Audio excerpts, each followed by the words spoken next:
Ang susunod na programa ay rated PG. Ito ay nangangailangan ng patnubay at gabay ng magulang para sa mga batang manunood. Tila nagpapahiwatig na si Lolo Pepe na hindi na siya magtatagal pa sa mundo dahil unti-unting umaayos na ang buhay ng kanyang dalawang anak, lalo na si Obeng. Ayon kay Lolo Pepe, hindi na mahalaga para sa kanya kung mababawi pa ni Obeng ng buo ang Apex. Ang importante, makikipaghiwalay na si Obeng sa bruha niyang asawa. Hindi na kasi masikmura pa ni Obeng na nakakabit ang apelyidong Tanyag kay Moira, kaya minamadali na nito sa kanilang abogado ang pagpapawalang bisa ng kasal niya.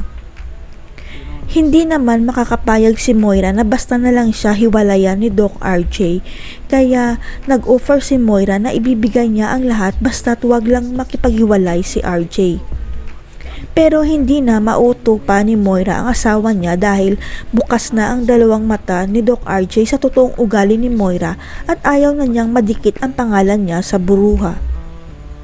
Basta ang ipinapangako ni Doc RJ kay Lolo Pepe at Giselle na babawiin pa rin niya ang Apex kahit anong mangyari, kahit hindi na sila mag-asawa sa batas ni Moira. Kinabahan naman si Giselle nang sabihin ni Lolo Pepe na handa na siyang mamatay sa oras na mabawi ni Obeng ang Apex Hospital kay Moira dahil maayos na ang buhay nito. Pero nang sabihin ni Lolo Pepe kay Giselle na kailangan niya rin ayusin ang buhay nito, nagtaka si Giselle dahil para sa kanya maayos na ang buhay niya kahit wala siyang anak at asawa. Ang hindi alam ni Giselle, natatakot si Lolo Pepe na walang may makakasama si Giselle sa pagtanda nito dahil sa malaking kasalanan na nagawa niya sa kanyang anak. Walang kaalam-alam si Giselle na may kinalaman pala si Lolo Pepe sa pagpapaampon nito sa anak niya dahil nalaman pala ni Lolo Pepe na nabuntis si Giselle sa Amerika.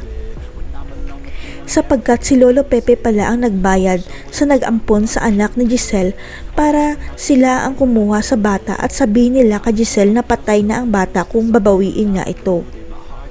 Pakiramdam kasi ni Lolo Pepe noon na sagabala ang bata sa pag-aaral ni Giselle sa Amerika kaya niya nagawang magsinungaling at ilayo ang apo niya sa tunay nitong ina.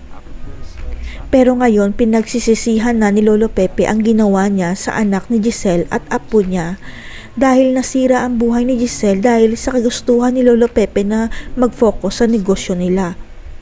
Ang pagkakaalam ni Lolo Pepe na sa Pilipinas na ang anak ni Giselle lumaki kaya ipinapangako niya na bago siya mawala mahanap niya ang kanyang apo kay Giselle. Ang huling alaala ni Giselle sa inabandonan niyang anak sa Amerika ay baby girl ito at matagal nang tinanggap ni Giselle na hindi na siya magiging ina dahil patay na ang anak niya. Ang hindi alam ni Giselle, buhay pa ang kanyang anak at natagpuan na niya ito dahil si Doc Lindon ang inabandon ng anak ni Giselle sa Amerika na itinago pala ni Lolo Pepe. Pero lalaki si Doc Lindon kaya hindi nagkaroon ng hinala si Giselle na si Doc Lindon na pala ang kanyang anak kahit nakaramdam ng lukso ng dugo si Giselle kay Lindon.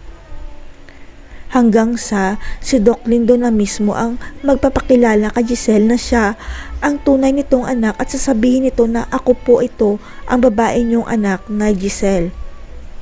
At ipapakita ni Doc Lindon ang DNA test result na nagmatch sila ni Giselle at ang larawan na nagpapatunay na siya ang babaeng anak ni Giselle at apo ni Lolo Pepe. Si Doc Lindon kaya ang totoong anak ni Giselle at dati pala siyang babae? Mawawalan na kaya si Lolo Pepe dahil naayos na niya ang buhay ni Giselle? Abangan.